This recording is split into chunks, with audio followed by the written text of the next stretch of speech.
Social media का विस्तार होने से बहुत लाभ हुआ। इलेक्ट्रॉनिक मीडिया का विस्तार होने से बहुत लाभ हुआ, उसको नकारा नहीं जा सकता।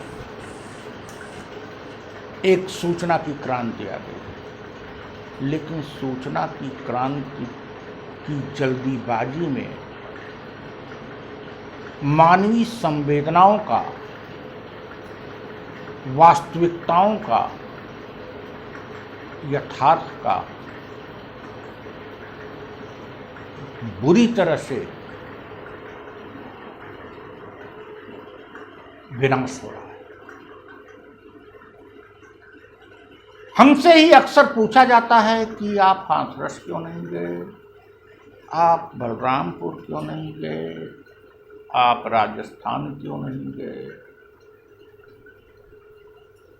कोई पार्टी गई है और उसके लिए संघर्ष किया हाथरस के लिए, तो उससे पूछा जा रहा है कि बलरामपुर आप क्यों नहीं गए, आप राजस्थान क्यों नहीं गए।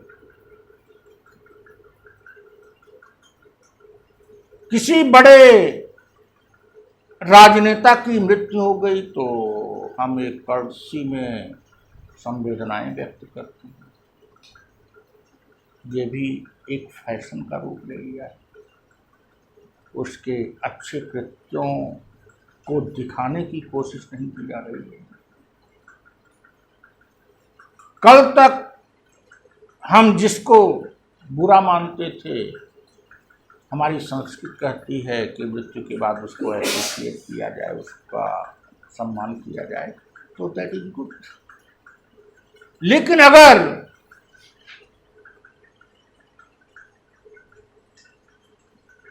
बुरे कामों को भी अच्छे कृत्य के रूप में प्रस्तुत किया जाएगा तो नई पीढ़ी उसी पैटर्न पर चलेगी।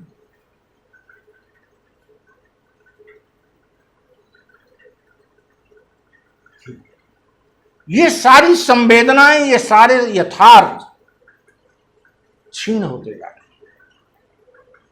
किसी घटना की वास्तविकता को जाने बिना, पिछले कुछ वर्षों में उसकी गहराई में जाने बिना जल्दी से परोसने की उत्सुकता में, जल्दीबाजी में, टीआरपी बढ़ाने में तमाम चैनलों ने जनमानस को गुमराह किया। और अब वही कार्य सत्ताधारी लोग और सत्ताधारियों को हटाने के लिए विपक्ष के लोग कर रहे हैं। कोई मुद्दा होता है, विरोध कर दो, और कोई मुद्दा शासन करता है तो उसके कार्यकर्ता उसका पक्ष ले लो। क्या हम जनसामान्य का मस्तिष्क और जनसामान्य का विवेक और जनसामान्य का स्वाभिमान राजनेताओं के यहां गिरवी है? किसी राजनीतिक दल के यहां गिरवी रखा गया है?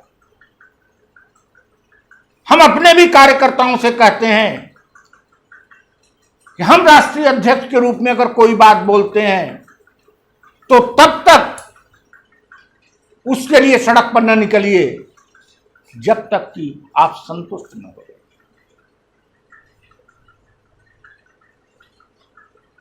नरेंद्र मोदी कुछ भी बोल दें, बीजेपी और आरएसएस के लोग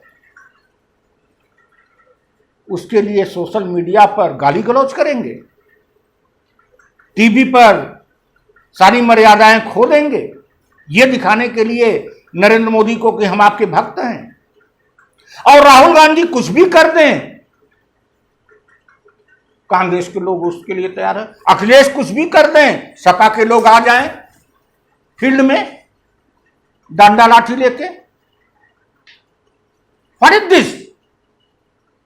ये सारी चीजें जो हो रही हैं, ये मानव स्वाभिमान के, जनसामान्य अपने स्वाभिमान के विपरीत कर रहा है। जनसामान्य को, अपने चेतन को, अपने कॉन्शस को, अपने कॉन्शस का सम्मान करना पड़ेगा।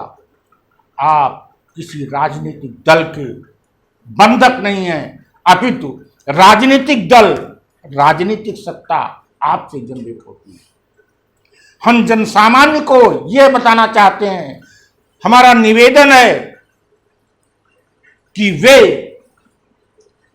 किसी राजनीतिक दल के सदस्य बाद में हैं, अपनी आत्मा, अपने हृदय, अपने स्वाभिमान के रक्षक पहले हैं, और इनकी रक्षा करके ही अपने राजनीतिक दल के अच्छे कार्य में उसका सहयोग करिए और बुरे कार्य में आप खड़े हो जाइए। आज स्थिति यह है कि अगर केवल संसद के सदस्य खड़े होने की ताकत रखते तो नरेंद्र मोदी देश को बर्बाद न कर पाते। नरेंद्र मोदी इसलिए बर्बाद कर पा रहे हैं कि बीजेपी के ही सांसद खड़े होने की ताकत नहीं खो दिए हैं, और बीजेपी के कार्यकर्ता जो उनको शीर्ष तक पहुंचाए हैं, या जन सामान्य अन्य दलों के लोग, सभी लोगों ने उनको 2 बार जिताया, वे लोग खड़े होने की ताकत खो रहे हैं। मीडिया खड़ी हो जाए, संसद के लोग खड़े हो जाएं और जन सामान्य अपने विवेक पर आ जाए तो कोई भी सत्ता, कोई भी राजनेता और कोई भी अधिकारी मनमानी नहीं कर पाएगा। Thank you.